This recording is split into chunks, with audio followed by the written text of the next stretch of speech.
तर 2016 सालापासून सुरू झालेली व्याख्यानमाला याच्यामध्ये अनेक शास्त्रज्ञ आणि तंत्रज्ञ यांनी व्याख्यानं दिलेली आहेत.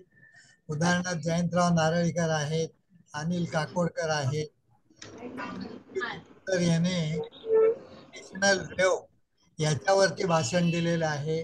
हवामान शास्त्रावरती डॉक्टर रंजन केळकर यांनी भाषण दिले. अशी अनेक भाषणं आपण दिलेली आहेत. हा,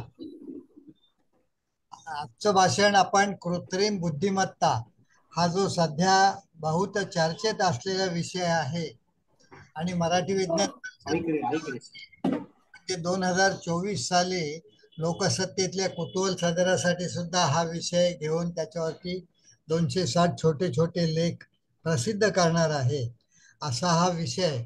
याच्यावरती आज मकरंद भोसले हे बोलणार आहेत.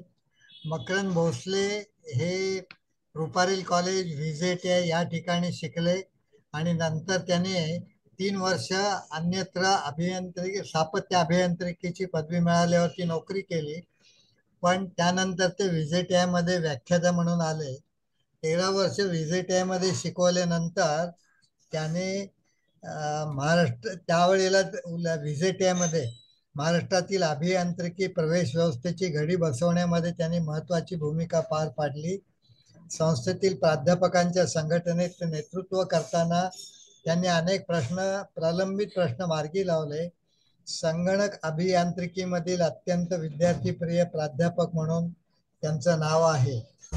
2000 साली त्यांनी व्हिजेटीआयतनं राजीनामा दिल्यानंतर पूर्ण वेळ व्यावसायिक अध्यापन सुरू केले.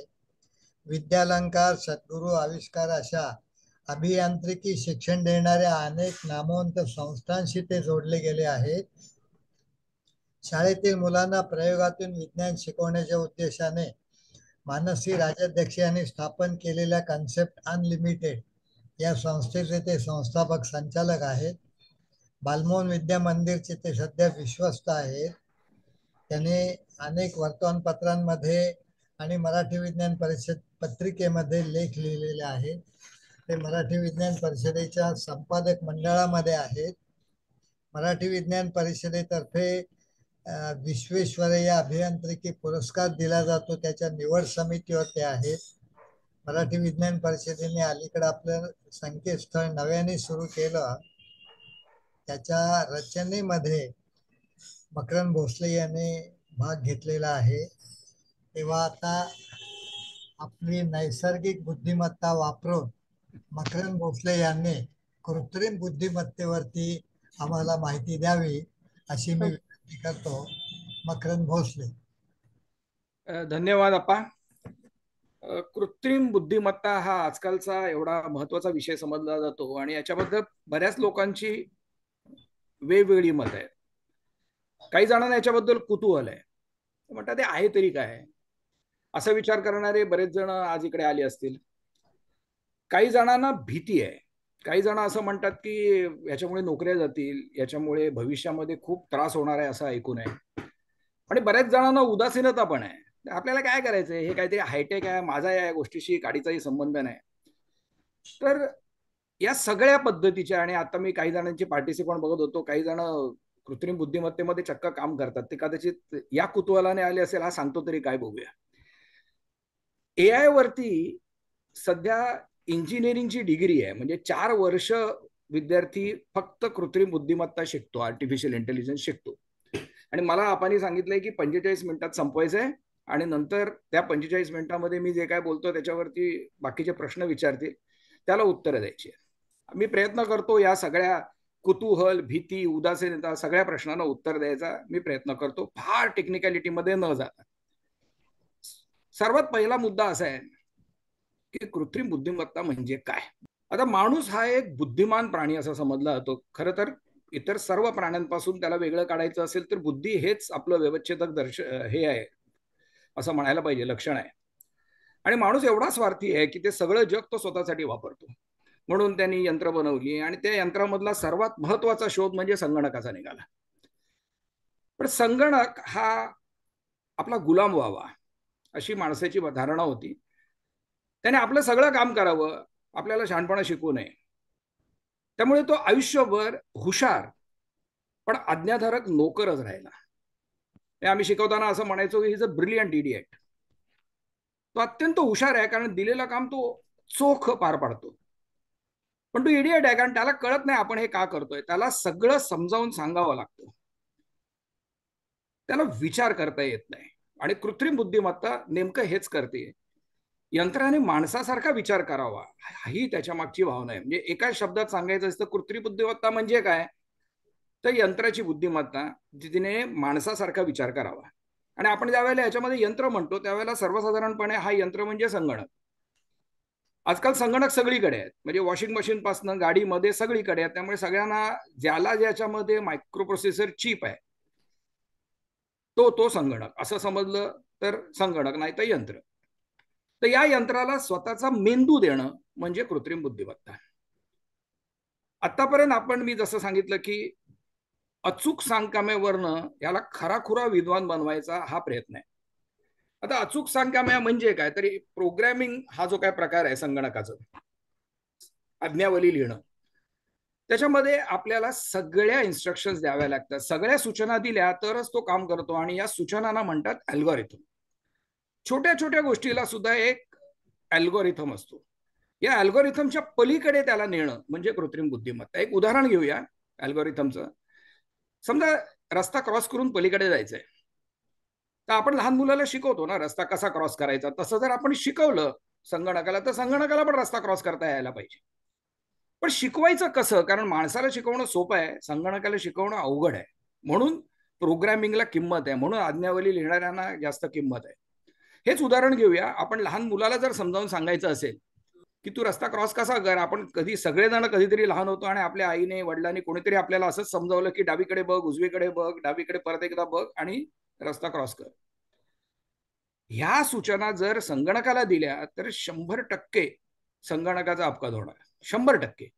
कारण तो ज्या वेळेला डावीकडे बघतो त्यावेळेला काय बघायचं हेच त्याला माहित नसतं. बघ म्हटलं की बघतो. मुलाला माहित असतं, मुलाला कल्पना असते, लहान मुलाला 6, 7, 8 वर्षाच्या मुलाला की आपल्याला आपला जीव वाचवायचा आहे. त्याला जीवच नसतो, त्यामुळे त्याला भीती नाही वाटत. तो डावीकडे बघतो. आता डावीकडे काय बघायला पाहिजे हे पण त्याला सांगायला पाहिजे. तर त्याला सांगितलं गाडी बघ, तर तो फक्त गाडी बघेल, हत्ती घोडा बघणार नाही, माणूस बघणार नाही. मग काही कुठलीही गोष्ट डावीकडे आहे का बघ असं म्हटलं की त्याला ही सांगावं लागेल, ती हलणारी पाहिजे. नाहीतर गाडी जर पार्क केलेली असेल, उभी असेल, तरी हा जाणार नाही. म्हणजे ती हल्ली पाहिजे आणि ती हल्ली सुद्धा त्याच्या दिशेने आली पाहिजे. हे आपण विचारच करत नाही. पण समजा त्याला असं जर आज्ञावली द्यायची असेल तर डावीकडे बघ, कुठलीही गोष्ट तुझ्या दिशेने येते आहे का ते बघ, कुठल्या अंतरावर आहे, कुठल्या वेगाने येते हे पण सांगावं लागेल. नाही तर 2 किलोमीटरवर येणारा ट्रक त्याने बघितला तरी तो उभा राहील. पण हे झाल्यानंतर समजा असं येत असेल तर काय हेही त्याला सांगावं लागेल. म्हणजे जर अशी कुठलीही गाडी येत असेल तर क्रॉस करू नकोस, नसेल तर उजवीकडे बघ, परत तेच येणारं काहीही असेल तुझ्या दिशेने त्या वेगाने, असं नसेल तर डावीकडे परत एकदा बघ, परत एकदा तेच कर, आणि जर काही नसेल तर रस्ता क्रॉस कर. असं सांगेपर्यंत आपला मुलगा 4थीतनं 5वीत जाईल आणि रस्ता किती वेळा क्रॉस करेल याला काय अंतच नाही. त्यामुळे अल्गोरिथम हा प्रत्येक गोष्टीचा, चहा बनवायचा पण अल्गोरिथम असतो, रस्ता क्रॉस करायचा पण अल्गोरिथम असतो. हा algorithm step by step way of solving a problem असं त्याला म्हणतात. असा जर असेल तर तोपर्यंत जोपर्यंत कृत्रिम बुद्धिमत्ता अस्तित्वात आली नव्हती तोपर्यंत संगणकाला आज्ञावली लिहिणं शक्य होतं. पण याच्यातनं तो शिकायचा नाही, तो फक्त सांगकाम्या होता. म्हणजे काय, तर समजा असाच एखादा संगणक आपण आज्ञावली देऊन रस्ता क्रॉस करायला उभा केला आणि तिकडनं एखादा ट्रक आला आणि माझा अंदाज चुकला प्रोग्रामिंगच्या वेळेचा आणि त्या ट्रकने वेग जास्त होता आणि त्याने त्या संगणकाला उडवलं, तर घरी येऊन त्याला नीट करून जर मी परत उभा केला तर परत जर ट्रक आला तर परत तो तीच चूक करणार, कारण तो अनुभवातनं शिकत नाही. मुलगा घरी येणार असं काही झालं तर. अनुभवातनं शिकावं याला कृत्रिम बुद्धिमत्ता म्हणतात. माणूस जसा अनुभवातून शिकतो तसं शिकून प्रश्न सोडवायला शिकवणं म्हणजे कृत्रिम बुद्धिमत्ता संगणकाला देणं. आता उदाहरण घेऊया. बरेच जण म्हणतात आमचा काय संबंध नाही. आता ह्याच्यातनं तुम्हाला कळेल की आजच्या जगामध्ये अशी किती उदाहरणं आहेत कृत्रिम बुद्धिमत्तेची जी आपण अभावितपणे वापरतो. कधी कधी कळत पण नाही की आपण हे वापरतोय, ह्याच्या मागे कृत्रिम बुद्धिमत्ता आहे. प्रत्येकाच्या मोबाईलमध्ये गुगल असिस्टंट असतो. जर तुम्ही अँड्रॉइड वापरत असाल, सिरी असतो जर तुम्ही आयफोन वापरत असाल, अलेक्सा असते काही जणांच्या घरामध्ये. ही जी ह्या ज्या गोष्टी आहेत, सिरी किंवा अलेक्सा किंवा गुगल असिस्टंट, हा आजकाल जिन झालाय अल्लाउद्दीनचा. कुठलाही प्रश्न पाहिजे असेल तर फक्त बोट लावायचा आणि त्याला आपल्या भाषेत विचारायचं. म्हणजे गुगल असिस्टंट हिंदीमध्ये पण उत्तर देतो, मराठीमध्ये पण उत्तर देतो, आणि कुठलंही उत्तर देतो. किशोर कुमार का पहिला गाना कौन सा था असं म्हटलं की तो सांगतो. पहिला who was the first prime minister, तो अख्खी विकिपीडिया वाचून दाखवतो. हे कसं शक्य होतं? कारण ह्या सगळे जण आपल्याशी आपल्या भाषेत बोलू शकतात. ह्याच्या मागे कृत्रिम बुद्धिमत्ता आहे. दुसरं उदाहरण घेऊ. गुगल, युट्यूब, अमेझॉन, नेटफ्लिक्स सगळे जण वापरतात. आजकाल थिएटरमध्ये लोक कमी जातात, नेटफ्लिक्सवरती जास्त बघतात. मार्केटमध्ये लोक कमी जातात, अमेझॉनवरनं खरेदी जास्त करतात. चित्रपट किंवा काही बघायचं असेल, कदाचित हा कार्यक्रम पण काही काळाने युट्यूबवरती बघाल. गुगल तर नसेल तर आपलं आयुष्य अवघड होईल. पण याच्यामध्ये कुठलीही गोष्ट आपण करायला गेलो की तो संगणक आपल्याला काही गोष्टी सजेस्ट करतो, सुचवतो. तुम्ही जर असं म्हटलं फर्स्ट आणि तुम्ही prime minister, deputy prime minister, president असं जर करत असाल तर तो फर्स्ट म्हटलं की व्हाईस प्रेसिडेंट असं विचारतो का, झाले ना तुझे 3, आता चौथा हाच विचारशील आणि कुठला विचारशील. युट्यूब वरती जर राजेश खन्नाचे 4 चित्रपट बघत असेल तर 5वा, 6वा, 7वा तो आपणच सांगतो, हा पण बघायचा आहे का रे तुला, हा पण बघायचा आहे का तुला. हे कोण करतो? कोण बसलेलं नाही तिकडे की आपली सेवा करायला. पण ही जी त्या संगणकाची कृत्रिम बुद्धिमत्ता आहे तीच सांगते. तुम्ही एखादी गोष्ट अमेझॉनवर विकत घेतली की अमेझॉन ताबडतोब सांगतो, हे घेतलंस, हे पण पाहिजे. कुत्र्याचा पट्टा घेतला की कुत्र्याचं मजल पण विचारतो, हे पण पाहिजे का, आणि ते पण घेतलं म्हणतो मग जेवायला काय देणार त्याला, हे पण घे. हे सगळं, या सगळ्याच्या मागे कृत्रिम बुद्धिमत्ता आहे. नेटफ्लिक्सचे आमच्या घरात 4-5 अकाउंट आहेत. माझी मुलगी कोरियन चित्रपट बघते, तिला फक्त कोरियन चित्रपट दिसतात. चुकून मी जर तिला लॉग इन केलं तर मला कळतच नाही आपण काय बघतोय. आणि चुकून तिने माझ्या ह्याच्यामध्ये लॉग इन केलं तर तिला जुने चित्रपट बघून कळत नाही हे आहे काय. कारण चित्रपटाचं तिचं विश्व वेगळं आहे, माझं विश्व वेगळं आहे. आणि हे विश्व आयडेंटिफाय करणं हे कृत्रिम बुद्धिमत्तेचं आजचं काम आहे. या अगदी योग्य गोष्टी हे सगळे सुचवतात आपल्याला. अजून एक, आपल्या सगळ्यांना आता ईमेल शिवाय पर्याय नाही. आमचे पाटकर सर आहेत इकडे. पाटकर सर तर फक्त ईमेल वापरतात, ते मोबाईल वापरत नाही. आधीची कुठलीही गोष्ट त्यांना ऍप्लिकेबल नाही. पण ईमेलमध्ये ज्या ज्या वेळेला आपल्याला मेल येतात त्यातले बरेचसे मेल आपल्यापर्यंत पोहोचतच नाहीत, ते डायरेक्ट स्पॅम मध्ये जातात. ते आपल्या मेलबॉक्स पासून नको ते मेल हा लांब ठेवते ती कृत्रिम बुद्धिमत्ता. कधी कधी ती फसते आणि कुठला तरी मेल येतो आणि आपण नंतर त्या माणसाला म्हणतो, अरे तू मेलच नाही पाठवला. मग तो सांगतो स्पॅम मध्ये बघ चुकून गेला असेल. त्यावेळेला ही कृत्रिम बुद्धिमत्ता चुकते. ती चुकतच नाही असं नाही, पण ती बऱ्याच वेळा बरोबर असते. एक वायमो म्हणून गाडी आहे, बऱ्याच जणांना माहित नाही, कारण वायमोचा अर्थ वे फॉरवर्ड इन मोबाईल. ही पण गुगलचीच कंपनी. गुगल कृत्रिम बुद्धिमत्तेच्या विषयामध्ये खूप काम करते, खूप. ही गाडी स्वयंचलित आहे. म्हणजे गाडी मध्ये ड्रायव्हर नाही, ड्रायव्हरची सीट आहे, स्टिअरिंग व्हील आहे, पण त्या सीट वरती बसायची गरज नाही, कारण गाडी स्वतःच्या स्वतः चालवते. आणि या स्वयंचलित गाड्याच्या, सेल्फ ड्रायव्हिंग कारच्या 5 लेवल्स आहेत. अजून 5व्या लेवलपर्यंत कोण पोहोचलं नाही, पण 4थ्या लेवलपर्यंत पोहोचले. 5व्या लेवलच्या वेळेला त्या ड्रायव्हरच्या सीटची पण गरज पडणार नाही. म्हणजे 4घे जण एकमेकांकडे तोंड करून ब्रिज खेळू शकतील गाडीमध्ये, आणि गाडीमध्ये ड्रायव्हर नाही. पण ही परिस्थिती अजून आली नाही. 4थ्या लेवलपर्यंत आपण अजून पोहोचलोय. म्हणजे गाडीने, ड्रायव्हरने गाडीमध्ये बसायचं, स्टिअरिंग व्हीलला हात पण लावायचा नाही, पण गरज पडली तर त्याला स्टिअरिंग व्हील हातात घेता आलं पाहिजे, असा त्याच्या मागचा उद्देश आहे. ज्या वेळेला गरजही पडणार नाही असं वाटेल त्यावेळेला ती 5वी लेवल अचीव होईल, अजून झालेली नाही. सगळेजण उबर ओला वापरतो आपण, आणि आपल्याला हे एवढं आपण गृहीत धरलंय की ज्या वेळेला आपण बुक करतो त्यावेळेला तो आपल्याला दाखवतो की तो ड्रायव्हर कुठे आहे, तो यायला किती वेळ लागेल, आपण जिथे जाणार आहोत तिकडचा ड्रॉप टाइम काय असेल, ह्याच्यासाठी ट्रॅफिकचा पण अनालिसिस तोच करतो. आणि आपण टॅक्सीमध्ये बसल्यानंतर जर घरी कळवायचं असेल बायकोला की मी येतोय आणि इथे इथे पोहोचलोय, तर आपल्याला शेअर करायची पण फॅसिलिटी देतो. या सगळ्याच्या मागे कृत्रिम बुद्धिमत्ता आहे. आणि आधी पोचायचा वेळ, नेमका वेळ कसा काय सांगतो याच्याबद्दल माझ्या बऱ्याच मित्रांना कुतूहल आहे, कारण रस्ता बदलला तर तोही वेळ बदलतो. आणि आता सध्याचे चॅट जीपीटी आणि बार्ड नावाचं एक नवीन गोष्ट अस्तित्वात आली आहे, ज्याच्यावर नवीन जनरेशन जगतीये. हा गुगलचा बाप आहे. म्हणजे गुगलमध्ये आपण सर्च करतो, चॅट जीपीटी किंवा बार्ड हे आपल्या प्रश्नाला थेट उत्तर देतात. थेट. म्हणजे तुम्ही म्हणाल ती, म्हणजे तुम्ही जर असं म्हटलात, मी जर असं म्हणालो की कृत्रिम बुद्धिमत्तेवरती मला एक तासाचं लेक्चर घ्यायचं आहे, मला जरा पीपीटी बनवून दे, तर तो बनवून देतो. अर्थात ही पीपीटी मी बनवली, मी चॅट जीपीटीला सांगितलेली नाही. आणि वाटेल त्या प्रश्नाचं अचूक उत्तर, आणि ते सुद्धा क्षणार्धात. म्हणजे असं नाही जरा थांब मी संध्याकाळपर्यंत देतो, असं नाही सांगत कोण. बुद्धिबळासारखे खेळ संगणक या लेवलला खेळतो की जगज्जेत त्याला हरवतो. ह्याच्या मागेही कृत्रिम बुद्धिमत्ता आहे.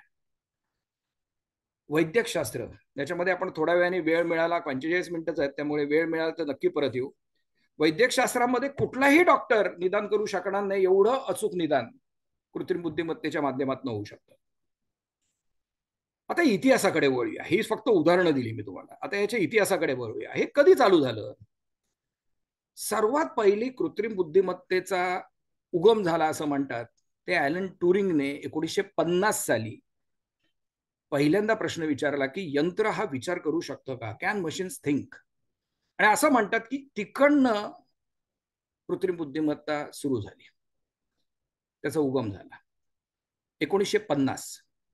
आणि त्याच्यानंतर 1900 आणि त्याच वेळेला कॅन मशीन्स थिंक असा विचार करत असताना त्याच्या रिसर्च पेपरमध्ये त्यांनी लिहिलेलं, त्यांनी त्यावेळेला एक ट्युरिंग टेस्ट इंट्रोड्यूस केली की यंत्र माणसासारखं आहे हे कसं कळायचं, माणसासारखं वागतं का नाही वागत. मग त्यांनी काय केलं, एका माणसाने परीक्षक म्हणून एका बंद दाराआड संगणकाला आणि दुसऱ्या कुठल्या तरी माणसाला प्रश्न विचारायचे, आणि तो प्रश्नाची उत्तरं तो लिखित स्वरूपात परत दी, म्हणजे तो माणूस आणि ते संगणक. आणि त्या उत्तरांच्या आधाराने जर त्या परीक्षकाला निर्विवादपणे असं सांगता आलं की हा या खोलीमध्ये माणूस आहे आणि या खोलीमध्ये संगणक आहे, तर ट्युरिंग टेस्ट फेल. पण तो जर कन्फ्यूज झाला आणि त्याला जर हे कळलं नाही की अरे बापरे, आता ह्याच्यातलं कोण संगणक आहे आणि कोण माणूस आहे कळत नाही, म्हणजे संगणक माणसासारखा वागायला लागला, म्हणजे संगणक विचार करू शकतो, अशी ती टेस्ट होती. त्याच्यानंतर 1957 साली डार्टमाउथ परिषद, म्हणजे डार्टमाउथ कॉन्फरन्स न्यू हॅम्पशायरला ज्या वेळेला झाली, तेव्हा पहिल्यांदा AI, आर्टिफिशियल इंटेलिजन्स हा शब्द वापरला गेला. स्टॅनफोर्डचे प्राध्यापक, परत हे पण गणितज्ञ जॉन मॅकार्थी यांनी हा पहिल्यांदा वापरला, जो आज आपण सगळेजण वापरतो.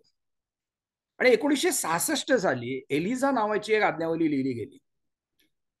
त्याच्यामध्ये बंद खोली आड संगणक असायची गरज नव्हती. संगणकाच्या कीबोर्डवरनं जसे आपण आज चॅट करतो तसे चॅट करायची फॅसिलिटी होती, आणि तुम्ही बोललात की तिकडनं संगणक बोलायचा आणि हा संवाद चालू राहायचा इंग्लिशमध्ये, कुठल्याही मानवी भाषेमध्ये टाईप करायचा आणि तो टाईप करायचा चॅट सारखं. पण खरं तर हा कुठल्याच पद्धतीने कृत्रिम बुद्धिमत्ता नव्हती. काही काही परीक्षक असतात ना, ज्यांना काही येत नसतं, तर प्रश्न दिलेले असतात त्याच्यातनंच उत्तर दिलं असतं त्यातनंच प्रश्न काढतात. म्हणजे एखादा म्हटला मला असं असं वाटतं, नाही असं का वाटतं, याचा अर्थ काय, याचं दुसरं काय करता येईल का, याच्यासाठी त्या गोष्टीचं ज्ञान असायची गरज नाही. एलिझा ही अशी वायफळ गप्पा करायची. खरं तर ह्या वायफळ गप्पा माणसाच्या कशा आहेत हे म्हणण्यासाठी एलिझा लिहिली गेली होती, पण ती बऱ्याच वेळेला ट्युरिंग टेस्ट पास पण झाली. कारण पुढे लोकांना कळायचं, लोकांना वाटायचं की अरे वा, समोरच्या बाजूला कोणतरी माणूस आहे. 70 आणि 80च्या दशकामध्ये एक्सपर्ट सिस्टीम असं वापरून संगणकाला कृत्रिम बुद्धिमत्ता देण्याचा प्रयत्न झाला. तर एक्सपर्ट सिस्टीम म्हणजे काय? आपण एखाद्या माणसाला एक्सपर्ट म्हणतो म्हणजे काय? एखादा डॉक्टर एक्सपर्ट आहे, तर डॉक्टर ज्या वेळेला पेशंटला बघतो त्यावेळेला त्याच्या डोक्यात पण एक अल्गोरिथम असतो, तो त्यालाही कधी कधी माहीत नसतो. तो बघतो आणि म्हणतो अरे तुला टायफॉइड झालाय, मला माहिती आहे. तर अशा वेळेला हे जे प्रोग्रॅमर होते हे या सगळ्या एक्सपर्ट डॉक्टरांना भेटायचे आणि त्यांना विचारायचे तुम्ही नक्की पेशंट आल्यावर काय बघता? डोळे बघता, जीभ बघता, मग काय डोळे असेल तर काय काय असू शकतं, जीभ असेल तर काय काय असू शकतं, अच्छा डोळे लाल आहेत आणि जीभ पांढरी आहे तर याचा अर्थ काय होतो. असं करून त्याच्या विचाराचा अल्गोरिथम बनवून त्याची आज्ञावली लिहायची. पण संगणक त्यावेळेला पण सांकाम्याच होता. फक्त त्याला ज्ञान द्यायचं ते तज्ज्ञ व्यक्तींच्या विचारांच्या प्रवाहाला संगणकाच्या शिस्तीत बसवायचं, एवढंच काम होतं. आज आपण ज्याला कृत्रिम बुद्धिमत्ता म्हणतो तशी ही एक्सपर्ट सिस्टीम तेव्हाही नव्हती, तीही आज्ञावलीच होती. मग मात्र बराच काळ कृत्रिम बुद्धिमत्तेच्या क्षेत्रात काही घडलं नाही. कारण आतापर्यंत बऱ्याच आशा दाखवल्या गेल्यानंतर मोठ्या मोठ्या देशांनी त्याच्या मागे खूप पैसा उभा केला आणि त्यांच्या पदरात काही पडलं नाही. त्याला कारण असं होतं की त्यावेळीची कल्पना कितीही उत्तम असतील तरी संगणक त्या ताकदीचे नव्हते. 90च्या शतकात मात्र हा दुष्काळ संपला, ज्याला AI विंटर म्हणतात ऑफिशियली त्यांच्या भाषेमध्ये. हा संपला आणि 90 नंतर परत कृत्रिम बुद्धिमत्तेने उभारी धरली. कारण संगणकाची जशी क्षमता वाढली तशी कृत्रिम बुद्धिमत्ता होऊ शकेल, आपल्याला जे वाटतंय जे साध्य करता येईल असं वाटायला लागलं. बरेच जण म्हणतात की ह्या कृत्रिम बुद्धिमत्तेला पहिल्यांदा मोठ्या प्रमाणावरती जागतिक स्टेज मिळालं जेव्हा डीप ब्लू या संगणकाने गॅरी कॉस्परोवला हरवलं बुद्धिबळात.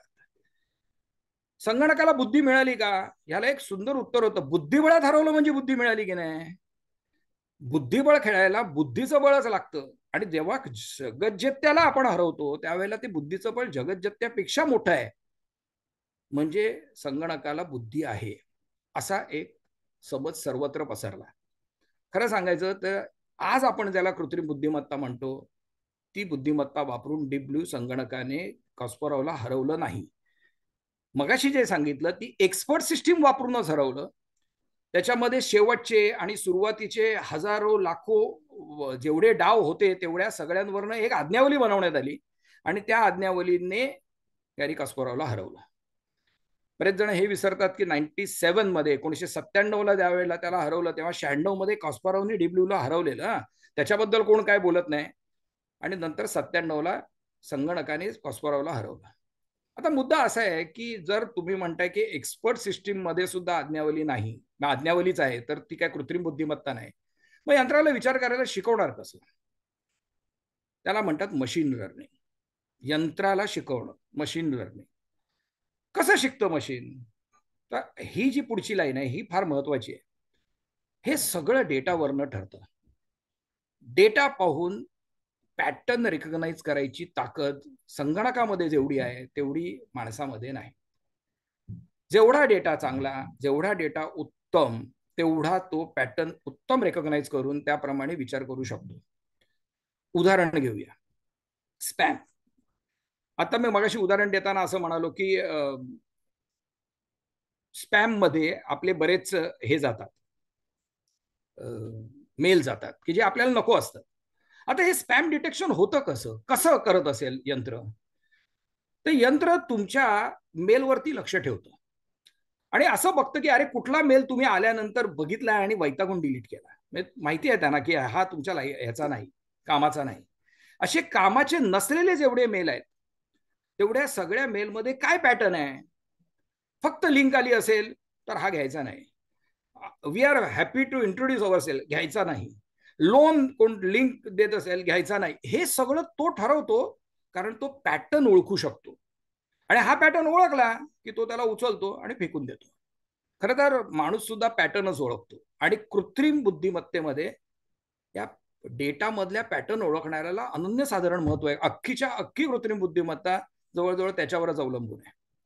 उदाहरणच द्यायचं असेल तर आपण लहान घरातला मुलगा नुकता बोलायला लागला आणि घरामध्ये एक बाई आली तर आपण म्हणतो बघ मावशी आली, काकी आली. आणि कोण बुवा आला तर आपण म्हणतो बघ काका आला. काही काळाने त्या मुलाला आपोआप कळतं की काकी कोणाला म्हणायचं आणि काका कोणाला म्हणायचं. आपण सांगत नाही काकी कशी, काका कसा. समजा कोणाला जर म्हटलं की नाही नाही तू सांग बघू, मला एक आता आज्ञावली लिहायची आहे, मला एक प्रोग्राम लिहायचा आहे की काका कुठला आणि काकी कुठली. कोणाला लांब केसाची काकी असं नाही आहे ना. आज छोट्या केसाची काकी आणि लांब केसाचा काका आहे ना अस्तित्वात. मिशी असलेला काका आणि मग मिशी नसलेली काकी असं असेल तर मिशी नसलेल्या सगळ्या पुरुषांना ती बाई हे म्हणेल का, बाई म्हणेल का. नाही. शर्ट पॅन्ट घालणारा काका आणि साडी नेसणारी काकी चालेल का. नाही. कारण शर्ट पॅन्ट घालणारी काकी पण आहे. अजून मी बघितलं नाही साडी नेसणारा काका. पण असं काही सांगावं लागत नाही, पण त्याला बरोबर काही दिवसांनी कळतं की पुरुष कुठली आणि स्त्री कुठली. असं जर संगणकालाही सांगायचं असेल तर त्याला डेटा द्यावा लागतो. अत्यंत सोपी गोष्ट. काय करायचं आपण जरा पुढे जाऊन बघूया. कृत्रिम बुद्धिमत्तेमधलं तंत्रज्ञान काय वापरलं जातं.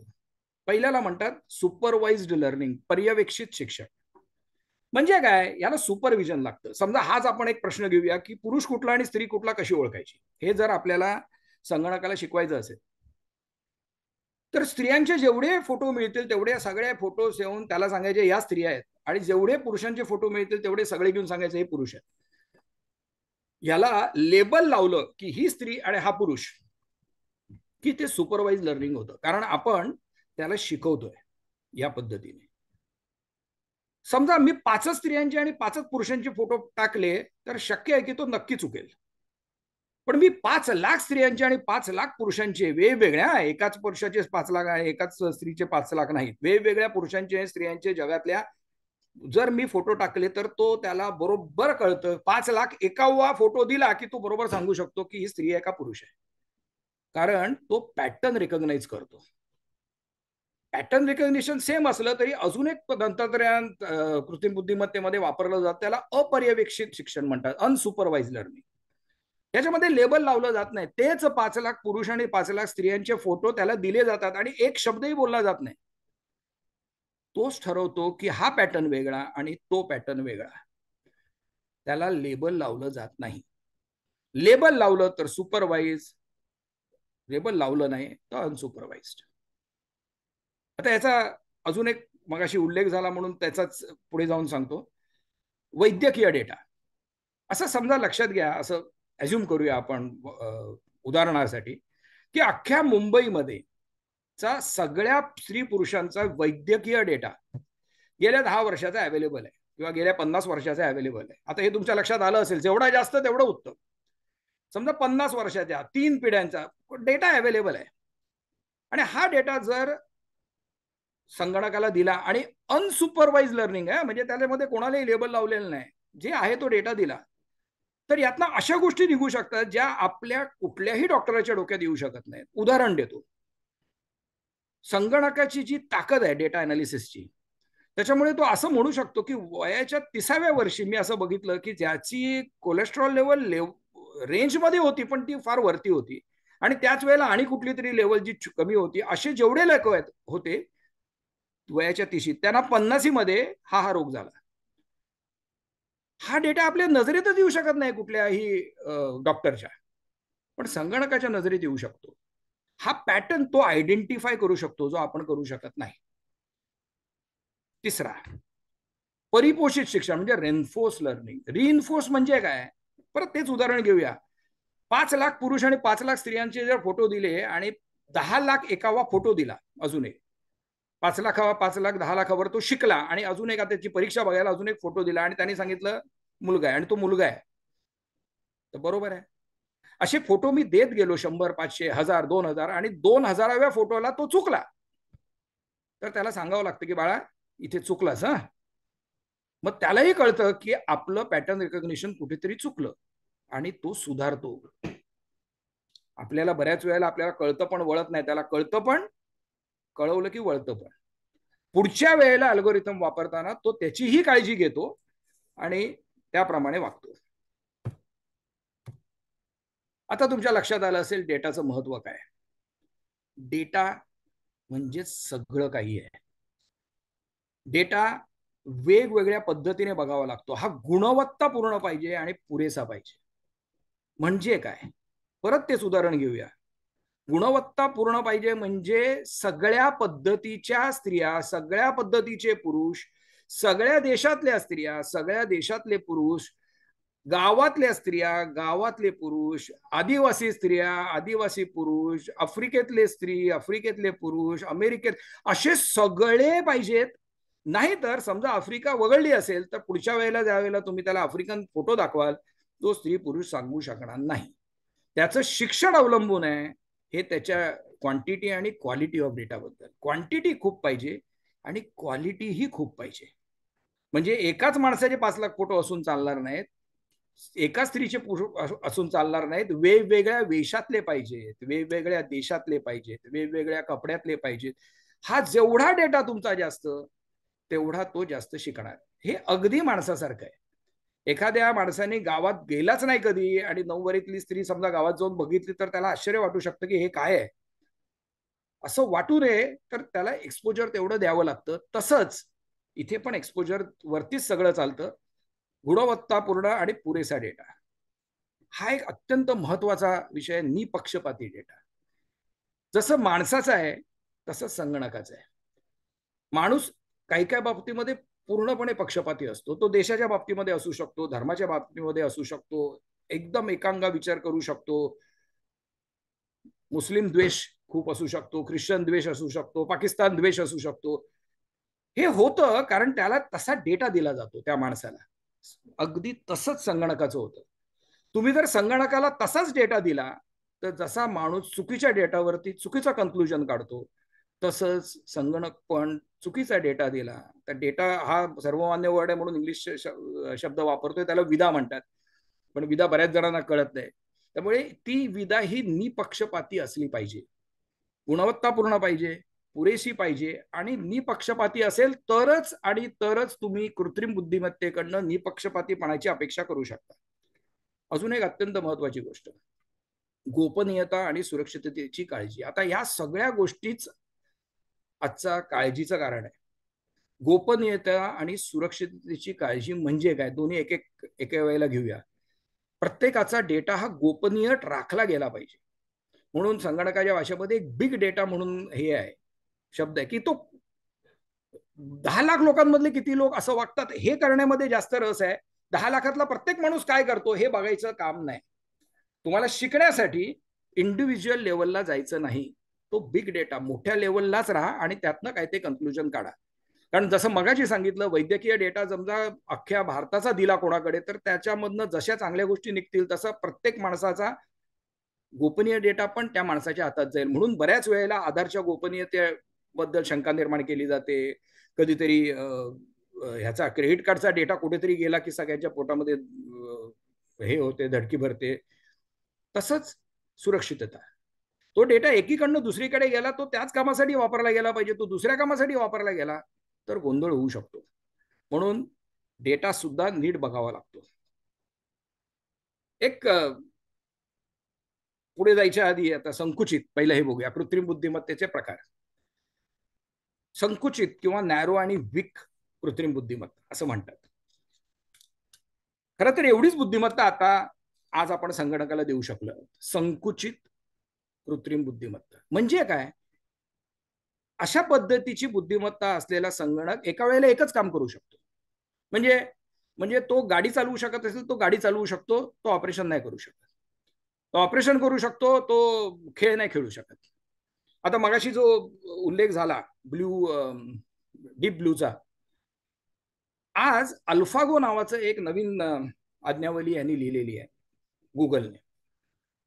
अल्फागो नावाची जी आज्ञावली लिहिली ही आजची कृत्रिम बुद्धिमत्ता आहे. मी मगाशी म्हणालो की डीप ब्ल्यूची बुद्धिमत्ता ही एक्सपर्ट सिस्टीमची बुद्धिमत्ता होती, ही आजची कृत्रिम बुद्धिमत्ता आहे. म्हणजे काय दोघांमध्ये फरक आहे, ज्यावेळेला अल्फागो नावाची ही आज्ञावली गुगलने डेव्हलप केली, विकसित केली, त्यावेळेला त्यांनी सुरुवातीला त्याच्या व्हर्जन 1ला पहिल्या आवृत्तीला खूप डेटा दिला. म्हणजे आतापर्यंत जे वापरले गेले असे खूप सारे बुद्धिबळाचे डाव त्यांनी त्या अल्फागोला डेटा म्हणून दिले आणि त्या डेटाचा अनालिसिस करून अल्फागो शिकला.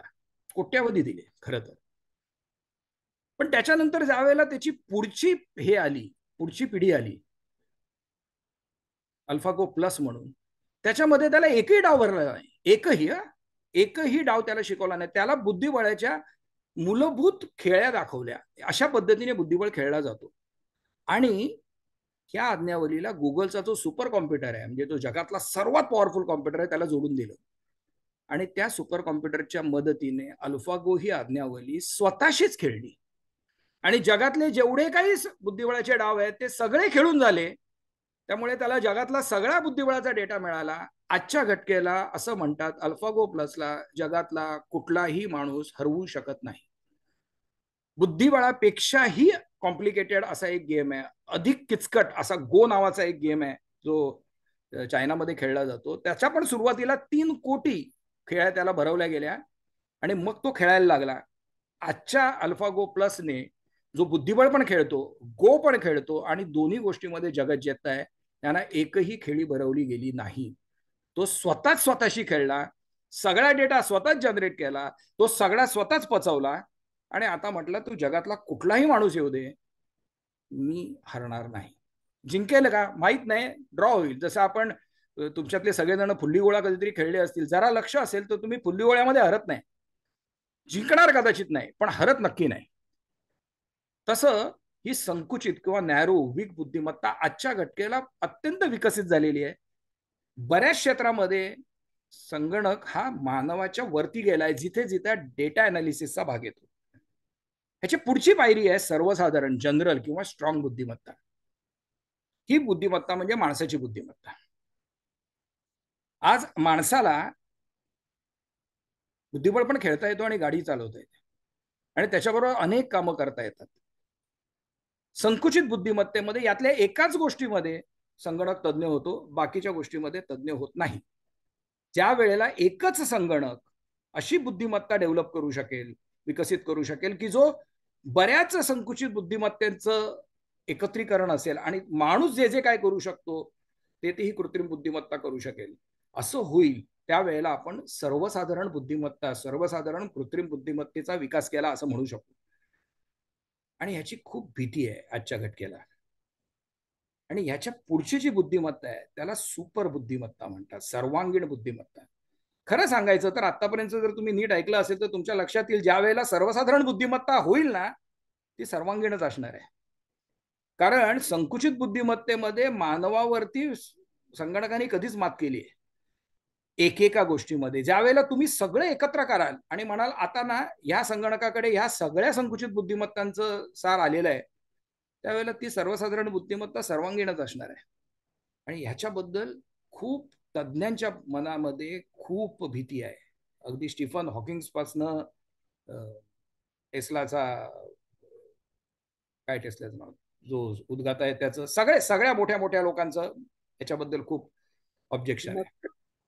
आज एलन मस्क, कृत्रिम बुद्धिमत्ता ही आज का महत्वाची आहे आणि आज सगळ्यांना का कळलं पाहिजे कृत्रिम बुद्धिमत्ता? कारण आजच्या घटकेला नॅचरल लँग्वेज प्रोसेसिंग म्हणजे नैसर्गिक भाषा संस्करणामध्ये आपण खूप पुढे गेलो आहोत. म्हणजे काय, आज जर मला आता आपण सांगितलं की पत्रिकेमध्ये एखादा लेख लिहायचा असेल मराठी विज्ञान परिषदेच्या, तर मला टाईप करावं लागत नाही. मला समोर संगणक ठेवून किंवा माझा स्मार्टफोन ठेवून बोललं तरी पुरेसं असतं. मी बोलत जातो आणि तो टाईप करत जातो, कारण त्याला माझी भाषा कळायला लागली. मी जर हा प्रश्न विचारला कुठलाही, तर तो त्या प्रश्नामध्ये उत्तर देतो. त्यामुळे माणसाचं यंत्राबरोबरचं जे नातं आहे ते आता सहज सोपं झालंय. त्याला आणि काही करायची गरज नाही. तुमच्यातले बरेच जण पांढऱ्या केसाचे माझ्यासारखे आहेत. त्यावेळेला संगणक पहिल्यांदा आला त्यावेळेला आपल्यापैकी बऱ्याच जणांनी कार्ड वापरून, पंच कार्ड वापरून संगणकाशी संवाद साधलाय. अत्यंत किचकट आणि घाणेरडं काम होतं. आणि तेव्हापासून आजपर्यंत तुम्ही जर कुठलेही सायन्स फिक्शनचे चित्रपट पाहिले तर आपल्या इमॅजिनेशनची लिमिट काय आहे, आपल्या विचारांची मर्यादा काय आहे, तर आपण म्हणतो आपल्याला सर्वात काय मस्त वाटेल जर मी बोललेलो संगणकाला कळेल आणि संगणक माझ्या भाषेत बोलेल. कुठलाही चित्रपट घ्या, स्टार ट्रेक पासून क्रिश पर्यंत, ते आज आपण साध्य केलंय. आपण बोलू सहज शकतो. त्यामुळे संगणकाचा मानवाशी संवाद खूप सोपा झालाय यंत्रांचा. आणि त्याच्यापेक्षा महत्वाची गोष्ट ही पुढचं आहे. आणि ह्या नॅचरल लँग्वेज प्रोसेसिंग बरोबर इंटरनेट ऑफ थिंग्स नावाचा जो प्रकार आता खूप प्रचलित होत आहे, त्याच्यामध्ये एक यंत्र दुसऱ्या यंत्राशी संवाद साधतं आणि आपण त्याच्यामध्ये कुठेच नसतो. मानवी हस्तक्षेप नसताना एक यंत्र दुसऱ्या यंत्राशी संपर्क साधतं आणि आपण अशा यंत्राला बुद्धिमत्ता द्यायच्या मागे लागलेलो आहोत. ज्या वेळेला असे बुद्धिमान यंत्र एकमेकांशी बोलतील ज्याच्यामध्ये मानवी हस्तक्षेप असणार नाही आणि ही बुद्धिमत्ता जर सर्वसाधारण किंवा सर्वांगीण बुद्धिमत्ता असेल, तर त्या जगामध्ये मानवाला काही स्थान राहील का नाही राहणार, हा आजचा महत्वाचा मुद्दा आहे. आतापर्यंत आपण नेहमीच म्हणत होतो की संगणक हा माणसाचा गुलाम आहे. अशी परिस्थिती येईल का की आपण संगणकाचे गुलाम होऊ, ही आजची भीती आहे. आणि खूप मोठ्या तज्ज्ञांचं या विषयावरती, भविष्यवेत्त्यांचं, म्हणजे मी विज्ञानातले भविष्यवेत्ते म्हणतो, असं म्हणणं आहे की तुम्ही हा भस्मासूर क्रिएट करताय. हा भस्मासूर बनवला तर काय होईल माहित नाही. अर्थात अजून आपण त्या लेवलला पोहोचलो नाही. आपण अजून संकुचित बुद्धिमत्तेच्याच मागे आहोत.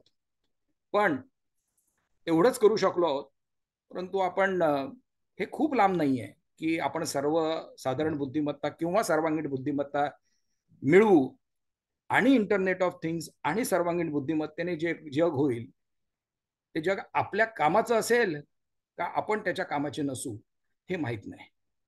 त्यामुळे भविष्यातली कृत्रिम बुद्धिमत्ता आणि त्याचं आव्हान हे सर्वात महत्वाचं आहे, ते एथिकल आहे. म्हणजे मानवी बुद्धिमत्तेला नेहमीच मानवाच्या भावनांची आणि विवेकाची जोड आहे. जेव्हा जेव्हा कृत्रिम बुद्धिमत्ता आहे त्याच्यामधला विवेक जपणं अत्यंत अवघड आहे. कारण काही झालं तरी संगणक आपण जसं म्हणतो की एक टूल आहे, एक शस्त्र आहे. त्याने तुम्ही काय करावं हे मानवावर अवलंबून आहे. जे त्याच्या हातात आहे त्याच्यावरती अवलंबून आहे. म्हणजे एखादा चाकू ज्यावेळेला एका गुंडाच्या हातात जातो त्यावेळेला तो खून करतो आणि सर्जनच्या हातात जातो त्यावेळेला तो शस्त्रक्रिया करतो. पण म्हणून जगातले सगळे गुंड नाहीच आहेत आणि सगळ्या चाकू शस्त्रक्रिया करण्यासाठीच वापरले जातील असं म्हणणं मूर्खपणाचं ठरेल. भीती ही आहे की अशातनं एखादा हिटलर नाही ना निर्माण होणार, लादेन नाही ना निर्माण होणार की जो सर्व गुण संपन्न आहे कुठल्या दृष्टीने, त्याच्या दृष्टीने त्याला मिळणारा जो बुद्धिमत्तेचा वारसा आहे तो त्याचा संगणक त्याला एवढी चांगली बुद्धिमत्ता देईल की एक राक्षस निर्माण होईल जो आपण भस्मासूर म्हणतो. कारण आपल्या जगाचा इतिहास असं सांगतो की विवेकशून्य बुद्धिमत्ता जगाला नेहमी संहाराकडे घेऊन गेली. उद्या यंत्रमानव आपली आज्ञा ऐकण्यापेक्षा जर अशा संगणकाची आज्ञा ऐकायला लागली तर काय होईल माहित नाही. म्हणून आज कृत्रिम बुद्धिमत्तेचा विचार प्रत्येकाने केला पाहिजे, त्याच्या एथिक्सचा आग्रह प्रत्येकाने धरला पाहिजे. आणि सध्या बरेचसे जगातले देश याच्यावर काम करतायत की एथिकल कोड ऑफ कंडक्ट बनवला पाहिजे आणि त्या सगळ्यांनी तो फॉलो केला पाहिजे. पण नियम बनवणं आणि नियम पाळणं या दोन वेगवेगळ्या गोष्टी आहेत. त्यामुळे माहित नाही पुढे काय होईल. धन्यवाद. वा, मकरंद भोसले, तुमचं भाषण एखाद्या चांगल्या रंगलेल्या मैफिली इतकं उत्तम झालं आणि लोकांनी त्याच्यामध्ये चांगला रस घेतला. त्याचं एक निदर्शक असं की 100 श्रोते हजर होते ह्या भाषणासाठी. तुम्ही 100 श्रोते मिळवलेत. वा वा, धन्यवाद. सच अ आता ब्युटिफुल एक्सप्लेनेशन. अतिशय सुंदर आणि सोप्या भाषेत Makarand. Thank you very much. Thank you. आता प्रश्न जर काही कोणाला विचारायचे असतील तर ते विचारा ऍप्रिसिएशन नंतर. माझं नाव राघवेंद्र. बोला राघवेंद्र. मंजारी बंगलोर. हो हो. हा, संगणकाला बुद्धिमान जे केलं जात आहे या हो. माध्यमातून, हम्म. त्या सर्वाचा उद्देश काय? त्याला शहाणं का करायचं एवढ्या सगळ्या? नाही, आपल्याला हुशार नोकर पाहिजे. आपल्याला विचार करायला कमी, आपण आळशी आहोत ना मुळात. जर माझ्यासाठी कोणतरी विचार करत असेल तर का नाही. अहो मला सांगा, आज कोण पुस्तक वाचतं? सगळे व्हॉट्सअप वाचतात किंवा गुगल बघतात. जास्तीत जास्त ज्यांना कुतूहल आहे ते. त्यामुळे आपण वाचत नाही तर कोणीतरी मला एक असा असिस्टंट मिळाला की जो माझ्यापेक्षा खूप हुशार आहे तर मला हवा आहे. मला बॉस नको आहे पण मला असिस्टंट हवा आहे ना. हा असिस्टंट बनवायचा प्रयत्न आहे. भीती ही आहे की हा बॉस होईल. विचार बोला. विद्या आपटे. हा, क्रिएटिव्हिटीच्या संदर्भात आर्टिफिशियल इंटेलिजन्सचा काय परिणाम होणार? बरं, असा चांगला प्रश्न आहे, खूप चांगला प्रश्न. कारण बऱ्याच जणांना हे सगळं कव्हर करणं शक्य नव्हतं 45 मिनिटांमध्ये. पण तुम्ही प्रश्न विचारलाय त्यामुळे मला याच्यावरती बोलायची संधी मिळली. थँक्यू. प्रश्न असा आहे की आपल्याला असं वाटतं की क्रिएटिव्हिटीमध्ये काय करणार आर्टिफिशियल इंटेलिजन्स, काय करू शकतो तेवढं सांगतो. आर्टिफिशियल इंटेलिजन्स अख्खा चित्रपटाची स्क्रीन प्ले लिहू शकतो, उत्तम कादंबरी लिहू शकतो, उत्तम कविता करू शकतो. तुम्ही जे जे काय म्हणता ना ते करू शकतो. उत्तम संगीत देऊ शकतो. काही जे जे खरं सांगू का काय, आपण जे जन्मता घेऊन आलो, आपले हात हलवणं आणि पाय हलवणं, हे आजवर यंत्रमानव करू नाही शकलाय. ज्या पद्धतीने आपण हाताची आपली पकड आहे ना तशी अजून यंत्रमानवाची पकड नाही आली. पण जन्मल्यानंतर आपण जे जे काही मिळवतो या जगामध्ये, याच्या मागची जी प्रोसेस आहे, जी प्रक्रिया आहे, ती तशीच्या तशी संगणक या कृत्रिम बुद्धिमत्तेमध्ये रिपीट करतो. आपण त्यावेळेला तुम्ही जर असं म्हणालात की एखादा उत्तम कविता लिहितो, त्यावेळेला त्यांनी खूप कविता वाचलेल्या असतात, त्याला कविता कळते, कारण त्याने हजारो कविता वाचतो तेव्हा त्याला एक कविता सुचते. ही संगणकाला सहज शक्य आहे, कारण तो 1,00,000 कविता वाचू शकतो. तुम्ही 10 कविता वाचता तेवढ्या वेळात तो 1,00,000 कविता वाचतो, त्याच्यातला पॅटर्न शोधतो, त्याच्यातला सौंदर्य शोधतो आणि तशाच सौंदर्याची कविता सहजपणे लिहू शकतो. त्यामुळे क्रिएटिव्हिटीमध्ये हा आपल्याला रिप्लेस करू शकणार नाही असं अजिबात नाही.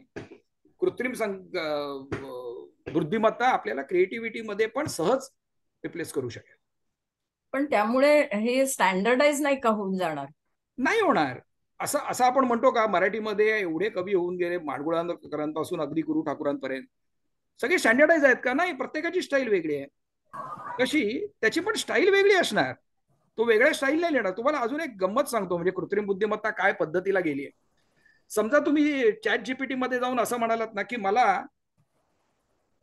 आर्टिफिशियल इंटेलिजन्स बद्दल 5वीतल्या मुलाला काही सांगायचं आहे, एक निबंध लिहून द्यायचा आहे की त्याला कृत्रिम बुद्धिमत्ता कळावी, तर मला लिहून दे, तर तो लिहून देतो. आणि तुम्ही जर असं म्हटलात की मला ना कृत्रिम बुद्धिमत्तेबद्दल एक निबंध पाहिजे पण तो ना पीएचडीच्या मुलाला द्यायचा आहे, तर तोही लिहून देतो. आणि या दोघांमध्ये फरक असतो. इथे क्रिएटिव्हिटी नसेल तर आणि कुठे आहे? दुसरी एक शंका, बोला ना. कारण शाळांमध्ये आता काही ठिकाणी जीपीटी त्यांना बॅन केलेलं आहे, कारण मुलं त्यांचे निबंध वगैरे त्याच्यात करायला लागली म्हणून. बरोबर. पण समजा शिक्षकांनी एक विषय दिला एका वर्गामध्ये, तर सगळ्यांचे निबंध सारखे असतील का? नाही, हाच तर फरक आहे ना. मी तेच सांगायचा प्रयत्न करतोय की तो जसं तुम्ही अमेझॉनला गेलात आणि तुम्ही ज्यावेळेला तुमचा अकाउंट ओपन करता त्यावेळेला तुम्हाला कदाचित स्वयंपाकघरातल्या बऱ्याच गोष्टी येत असतील, दिसत असतील समोर, पण मी गेल्यानंतर मला नाही दिसत स्वयंपाकघरातल्या गोष्टी.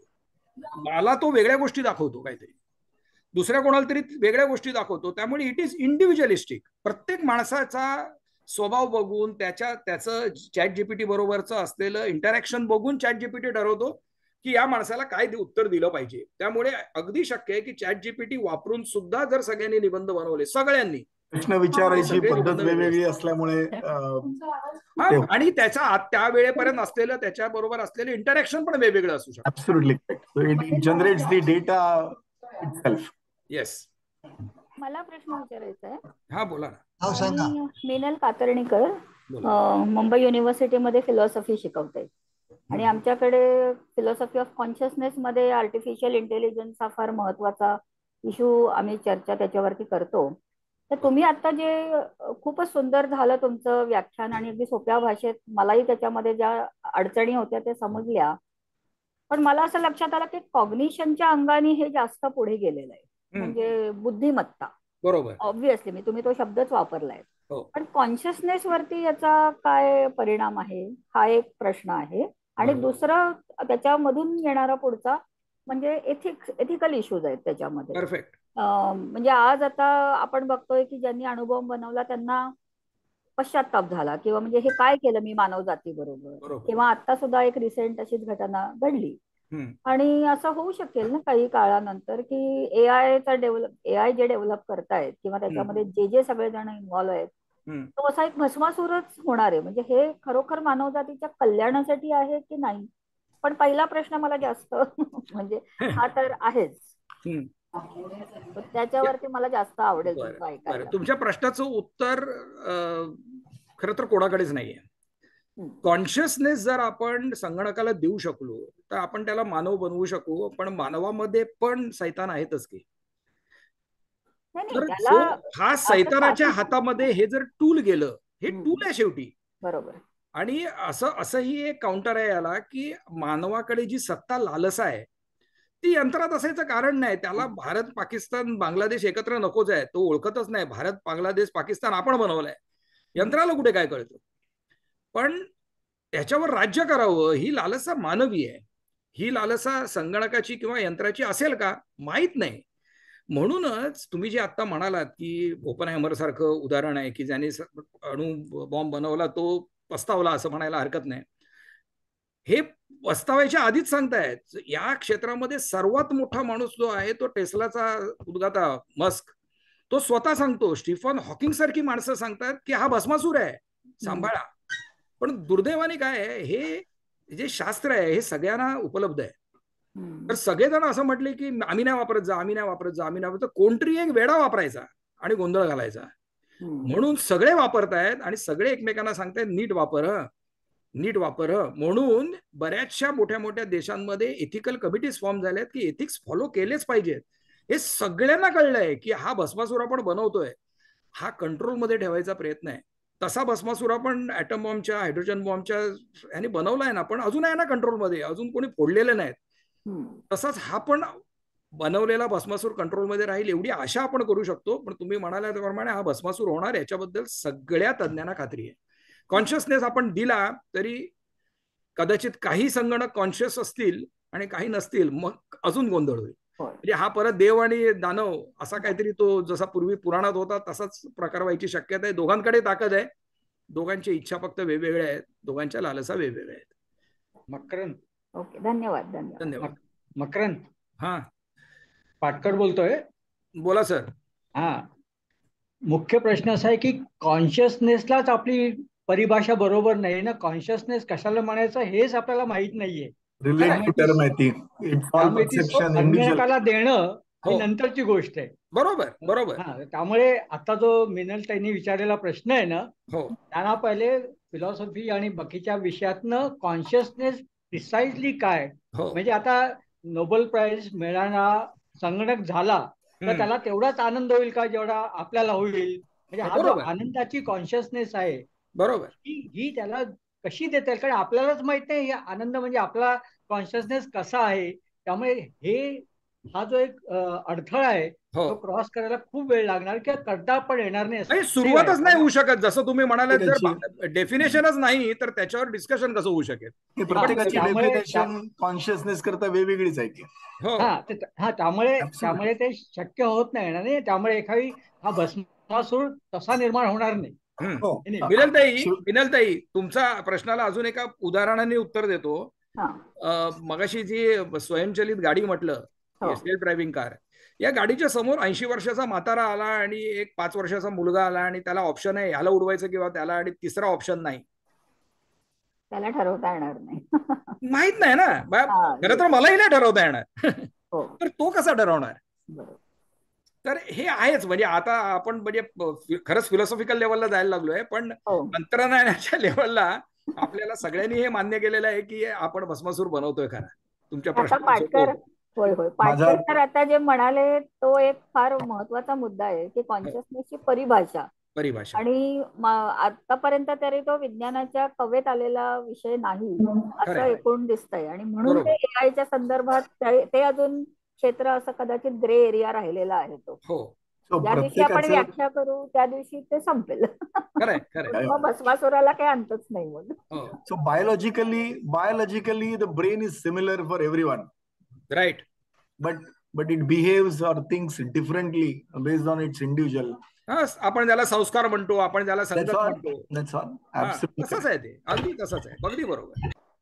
म्हणून तर आयसिस पण अस्तित्वात आहे ना, आणि माणसं जीव असं आहे. मकरंद, बोला. एक प्रश्न असा आहे, बोला. मशीन लर्निंगचं जे भाषांतर आहे, हे भाषांतर आपल्याला पटत नाही. त्याचं कारण असं की भाषेमधला जो लहेजा आहे तो संगणकाला अजून समजलेला नाहीये. नाही, असं नाहीये. मी मगाशी त्यांना तेच सांगितलं. त्यावेळेला ते क्रिएटिव्हिटी म्हणाल्या, अत्यंत उत्तम कविता आणि उत्तम कादंबरी लिहू शकतं संगणक. हो, पण आपण ज्या वेळेला एखादा इंग्रजी लेख देतो आणि संगणकाला सांगतोय मराठीत करून दे. आलो. एक मिनिट. बरं, अजून एक खूप चांगला मुद्दा तुम्ही सांगितलात. तुम्ही ज्या वेळेला म्हणता ना, मी एखादा इंग्रजी लेख देतो आणि म्हणतो मराठी करून दे, आणि तो चुकीचा देतो, तेव्हा तो शिकत असतो. हे ज्या वेळेला तुम्ही 5 वर्षांनी कराल ना, त्यावेळेला तुमच्या लक्षात येईल अप्रतिम करतोय. हेच शिक्षण आहे. सुरुवातीला तुम्ही ज्या वेळेला म्हणाल की चालता शिवाजी पडला मोठा राजा, असं जर म्हटलं तर शिवाजी फेल बिग किंग असं सुरुवातीला म्हणेलही तो. याचं एक अत्यंत उत्तम उदाहरण तुम्हाला देतो. तुम्ही जर पूर्वीचे चित्रपट बघितले असतील, मराठी चित्रपट ज्याला इंग्लिश सबटायटल्स होती, तर ते एवढे हास्यास्पद होतं, एवढं हास्यास्पद ते सबटायटल्स होती की असं वाटायचं अरे काय लिहिलंय, मी काय म्हणतोय, हा काय लिहितोय. आणि आज जर तुम्ही बघितलं तर त्याचं एवढं उत्तम भाषांतर असतं, उत्तम. तर ही भाषांतर ज्या वेळेला तो चुकत असतो ना, त्यावेळेला तो शिकत असतो. अजून एक उदाहरण देतो तुम्हाला. ज्या वेळेला मी मगाशी असं उदाहरण दिलं की मी बोलून लेख लिहितो बऱ्याचदा, तर सुरुवातीला मी ज्या वेळेला बोलायचो ना, वाटेल ते छापायचो मराठीमध्ये. मी वाटेल ते बोलायचं, म्हटलं हा वेळा झालाय, मी काय बोलतोय, हा काय लिहितोय. पण तो तेव्हा शिकत होता. आज एकही चूक होत नाही, एकही चूक होत नाही. तशी भाषांतराची सुद्धा चूक काही काळाने एकही होणार नाही, एकही. पण त्याची चूक त्याला दाखवून कोण देतं? नाही, तो दाखवून दिलं जातच असतं. ज्या वेळेला मी म्हणतो ना हे चुकीचं आहे, मी एखादा शब्द बदलतो, तो नोट करत असतो. एक ताई लक्षात ठेवा, आपल्याला असं वाटतं या डिजिटल जगामध्ये आपण देतो तेवढीच इन्फॉर्मेशन हे डिजिटल जग घेतं. नाही, फोन बंद असताना सुद्धा तुम्ही बोललेलं सगळं ऐकतो होतो. हे फार डेंजरस आहे. आहेच ना, आहेच आहेच आहेच. अहो, हे जर ऐकलं नाही तर तुम्हाला जे काय म्हणायचं ऍड्स येतात त्या येणार नाहीत आणि त्या लोकांना हव्या आहेत. मी ज्या वेळेला एखाद्या मित्राबरोबर बसून गप्पा मारतो, फोनवर नाही, समोरासमोर बसून की चले गोव्याला जाऊया रे, आणि 10 मिनिटांनी माझ्या फोनवरती आणि त्याच्या फोनवरती गोव्याच्या हॉटेलच्या ऍड्स यायला लागतात, त्यावेळेला हे कळायला पाहिजे की हा ऐकतोय. आणि मला ज्या वेळेला त्या ऍड्स पाहिजे असतात त्यावेळेला मी म्हणतो बरं आहे, नको असतात त्यावेळेला त्रास होतो. त्यामुळे आपण सुद्धा, मगाशी कोणीतरी प्रश्न विचारला ना, आपण खूप आळशी आहोत. आपल्याला दुसऱ्यांनी आपली कामं केलेली हवी असतात, पण त्याचा जर आपल्याला त्रास व्हायला लागला तर मग आपण चिडतो. त्यामुळे डेंजरस आहे का? हो, पण बऱ्याचशा गोष्टी मिळणार नाहीत. अजून एक उदाहरण देतो. माझ्या गुगलमध्ये मी हे बंद करून टाकलं की मी जे सर्च करतो ते स्टोअर करू नको. अहो, पहिल्यांदा खूप सोपं होतं. 3 दिवसापूर्वी काय सर्च केलेलं हे नुसतं पहिला शब्द दाबल्यानंतर यायचं. आता येत नाही. आता मला उगाच आठवावं लागतं. म्हणजे 3 दिवसापूर्वी एका मित्राकडे गेलो, त्याला काहीतरी औषध दिलं म्हणून ते औषध मी गुगलवरती टाईप केलं. 3 दिवसानंतर मी ते बघायला गेलो तर मला ते गुगलमध्ये मिळत नाही. हे जर मी आधी त्याला अलाव केलं असतं की स्टोअर कर तर सहज मिळालं असतं. ते पाहिजे होतं मला.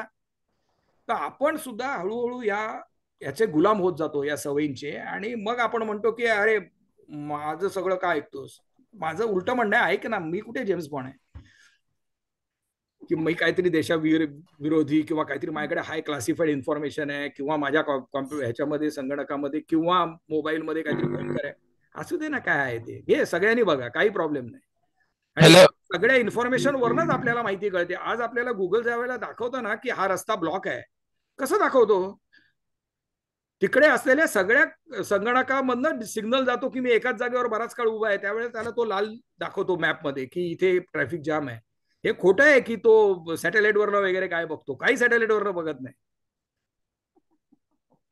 सर, मला एक प्रश्न आहे. माझं नाव संतोष माळावदे. तुम्ही मगाशी वेगवेगळ्या स्टेजेस बद्दल बोलत होतात, नॅरोअर आणि सर्वसाधारण आणि मग एक सुपर म्हणून. तर सध्या आपण 2023 मध्ये आहोत. बरोबर. तर त्या सर्व म्हणजे सुपर स्टेजला रीच करायला आपल्याला किती वेळ लागेल, असं याबद्दल काही अनुमान आहे का? नाही, लवकरच असं म्हणतात, पण लवकरचा अर्थ काहीच नाही. व्याख्या नाही त्याची. व्याख्या लवकरच म्हणजे कॉन्शियसनेस सारखं आहे, व्याख्या नाही. नाही मकरंद, मकरंद, हो, रे कुझवेलनी सिंग्युलॅरिटी जो कन्सेप्ट मांडलाय तो आता जो प्रश्न विचारला त्याच्याशी संबंधित आहे. तू म्हणालास ना किती वर्षांनी, तर त्या रे कुझवेलचं असं एस्टिमेट आहे की 2047, म्हणजे त्यांनी जे तंत्रज्ञानाचा जो संबंध अभ्यास केलाय त्याच्यावर 2047 असं प्रेडिक्ट केलंय. हे म्हणजे एक ढोबळ उत्तर मी सांगतोय, म्हणजे ज्यांनी आता प्रश्न विचारला त्यांना, पण एखाद्या त्याच्या आधी पण होऊ शकतं. जी घोडदौड चालू आहे ते. आणि मगाशी जो अप्पानी प्रश्न विचारला की कविता सुंदर आहे की नाही वगैरे, तर आता चॅट जीपीटी मध्ये तुम्ही एक सांगितलंस तू की मला AI वरती निबंध दे, त्याच्यानंतर खाली तो रिजनरेट ऑप्शन देतो. तुला नाही पसंत पडला ना, रिजनरेट, अशा तो 50 रिजनरेट करतो. पण त्याला कुठला परफेक्ट होईल हे तो समजत जातो, तुम्ही त्याला नॉड दिली की. आणि तुम्ही असं म्हटलं ना की मला अजून सोप्या इंग्लिशमध्ये द्या किंवा मला थरूरच्या इंग्लिशमध्ये दे, तर त्या पद्धतीने पण देतो. कोणालाच कळत नाही, फक्त थरूर आणि त्याला कळतो. तो खाली रिजनरेटचा ऑप्शन आहे ना चॅट जीपीटी मधला, तो फार महत्वाचा आहे. म्हणजे तू म्हणालास ना एका वर्गातली सगळी मुलं, तर तो 30 जणांनी केलं की 30 वेगवेगळे निबंध तयार होतात. तोच अर्थ पण वेगळ्या तऱ्हेने मांडलेला. ओव्हर. थँक्यू. फार चांगलं झालं. पण म्हणजे मकरंदजी, एकच ऍडिशनल प्रश्न क्रिएटिव्हिटीच्या बाबतीत, म्हणजे माणसातली क्रिएटिव्हिटी हा प्रकार रिडंडंट होणार का? हो, आपण रिडंडंट होणार का हा प्रश्न आहे. तुम्ही क्रिएटिव्हिटी म्हणताय, आपणच रिडंडंट होऊ का हा प्रश्न आलाय सगळ्याच गोष्टीला. आणि याला एक वेगळा अँगल असा आहे, काही जण असं म्हणतात, अरे मग तुला पाहिजे तसा जग ना, तुझ्या सगळ्या गोष्टींची काळजी जर हे घेणार असेल यंत्र, तर उलट बरं आहे ना, तू पाहिजे तसं जग, काहीच प्रॉब्लेम नाही. असं पण एक अँगल आहे काही जणांचा. मला एक प्रश्न विचारायचा होता. माझं नाव माधवी भटे. बोला. या आर्टिफिशियल इंटेलिजन्समुळे नोकऱ्यांचं काय होणार? दुसऱ्या नोकऱ्या मिळणार या जाऊन. पण म्हणजे कसं आहे, आजच्या माझ्या जनरेशनला, मी आता 60 वर्षाचा आहे, एक प्रोफेशन आयुष्यभर पुरलं. हो. पुढच्या जनरेशनला दर 10 वर्षांनी प्रोफेशन बदलावं लागणार आहे. कारण तो ज्या वेळेला एखाद्या विषयात तज्ञ होईल, तोपर्यंत संगणक त्याच्यापेक्षा तज्ञ होईल, त्याला दुसरं काहीतरी प्रोफेशन उचलावं. He has to reinvent himself at least 3 to 4 times in his career. अशी एकंदरीत आजची परिस्थिती आहे. त्यामुळे नोकरी जाईल का? एक जाईल, दुसरी मिळेल, दुसरी जाईल, तिसरी मिळेल. मकरंद सर, खूप सुंदर झालं व्याख्यान आणि आम्हाला खूप छान समजलं. मला फक्त एक शंका होती की आपण जे नेहमी ऐकतो ना की आधार कार्डला आपण आपला डेटा दिलेला आहे आणि क्रेडिट कार्डसाठी, तर मला फक्त हे विचारायचं होतं की हे आर्टिफिशियल इंटेलिजन्स मुळे एकमेकांकडे ट्रान्सफर होत असतं का? म्हणजे एक ऍज अ कॉमन मॅन आपण जर विचार केला तर तो डेटा तिथल्या तिथं राहतो की ते एकमेकांना ट्रान्सफर करतात? याचा आर्टिफिशियल इंटेलिजन्सशी संबंध नाही, याचा ह्युमन इंटेलिजन्सशी संबंध आहे. तो डेटा जिकडे आहे तिकडनं तो कसा जावा, कुठलाही डेटा हा खूप महत्वाचा आहे आजच्या घटकेला, कारण त्याचा काय उपयोग होईल सांगता येत नाही. आणि एकदा आपण आधारला डेटा दिला आणि क्रेडिट कार्डला दिला तर आता काळजी करू नका, आपल्या डेटाला काय होणार नाही याच्यावर विश्वास ठेवा. तो खरा होईल असं काय नाही, पण विश्वास ठेवला नाही तर झोप येणार नाही. म्हणून थँक्यू सर. थँक्यू. सांगा. की असं आहे, दिवसेंदिवस आर्टिफिशियल इंटेलिजन्सवर आपण जास्त डिपेंड होत चाललोय आणि काही वर्षांनी अजून जास्त डिपेंड होऊ. तर मग आर्टिफिशियल इंटेलिजन्स यूज करताना ह्युमन इंटेलिजन्स जो आहे त्याचा ऱ्हास होऊ शकतो का? त्याने ह्युमन इंटेलिजन्सने आपण हे विचार करायचा की आर्टिफिशियल इंटेलिजन्स किती वापरायचा, तेवढ्यासाठीच फक्त ह्युमन इंटेलिजन्स वापरायचा. आणि काय सांगणार. कारण असं आहे की ते म्हणतात ना, एखादा अवयव आपण वापरला नाही तर काही कालांतराने तो निकामी होतो. तर त्याप्रमाणे आपला इंटेलिजन्स जर वापरला नाही, आपण आर्टिफिशियल इंटेलिजन्स वापरत बसलो तर कदाचित आपला इंटेलिजन्स कमी होऊ शकतो ना. विनोद बाजूला ठेवला तरी ह्युमन इंटेलिजन्स लागणारच आहे. आपल्याला उठून चालावं लागणार, बोलावं लागणार, 4 लोकांशी संपर्क साधावा, त्याच्यामध्ये इंटेलिजन्स वापरला जाणार. हा एक लक्षात घ्या, हा एक्सपर्ट लेवलचा, खूप वरच्या लेवलचा इंटेलिजन्स, ज्याच्यासाठी आपल्याला खूप मेहनत करावी लागत होती आतापर्यंत, आणि एवढं करून सुद्धा आपण एका ठराविक लेवलला पोचायचो, त्याच्या 100 पट जास्त लेवलला संगणक एका दिवसात पोचू शकतो. आपण याच्याकडे पॉझिटिव्हली बघायचं असेल तर असं समजा की तुमच्याकडे तुमच्या हातामध्ये एक सत्यजित रे आहे, तुमच्या हातामध्ये एक सचिन तेंडुलकर आहे, तुमच्या हातामध्ये लता मंगेशकर आहे, तुमच्या हातामध्ये अब्दुल कलाम आहेत. अशी तुमच्या जगातली जी उत्तुंग शिखरं आहेत ही सगळी तुम्हाला ऍक्सेसेबल आहेत. असं असेल तर चांगलं का वाईट? बरोबर. असं जर विचार केला तर ही सगळी उत्तुंग शिखरं जी आहेत, जी माणसांनी, त्याच्यापेक्षा कितीतरी उत्तुंगता गाठलेले संगणक तुम्हाला ऍक्सेसिबल आहेत ना. म्हणजे आता ताई विचारत होत्या, तुम्हाला उत्तम गाणं ऐकायचंय, आज तुम्ही जाऊन कुठेतरी स्पॉटिफायवर वगैरे गुलजार ऐकता समजा किंवा शैलेंद्र ऐकता, तुम्ही तुमची भावना मांडा आणि कदाचित तो ChatGPT तुम्हाला अतिशय उत्कृष्ट गाणं बनवून देईल. तुम्हाला जर त्याला चाल देता आली नाही तर ChatGPTला सांगा मला जरा चाल ऐकव, तुम्हाला पाहिजे तसं गाणं अप्रतिम बनवून देऊ शकेल. मजा करा. असं म्हणता येईल ना. दुःखात करायचं चांगलं पण आहे ना. त्यामुळे तुमचा इंटेलिजन्स अशा चांगल्या ठिकाणी वापरता येईलच की. चला आचार्य हियर.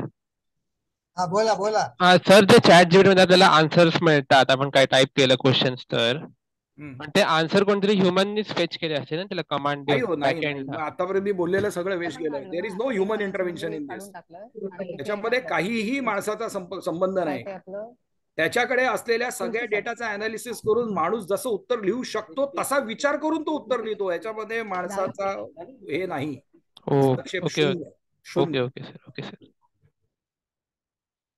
नाही, तरी देखील हा विषय एवढा मोठा आहे की त्याची लूज एंडशी राहणारच. खरंय. लोकांच्या मनामध्ये अनेक प्रश्न येत राहणार, पण त्या प्रश्नांची उत्तरे त्यांना मिळाली आणि त्यामुळे या भाषणाचा आनंद पार्टिसिपेटिव्ह पद्धतीने लोकांना अधिक मिळाला. तुमचं मराठी विज्ञान परिषद आणि MKCL तसंच सर्व श्रोत्यांतर्फे आभार मानून हा कार्यक्रम संपला असं मी जाहीर करतो. धन्यवाद अप्पा. थँक्यू.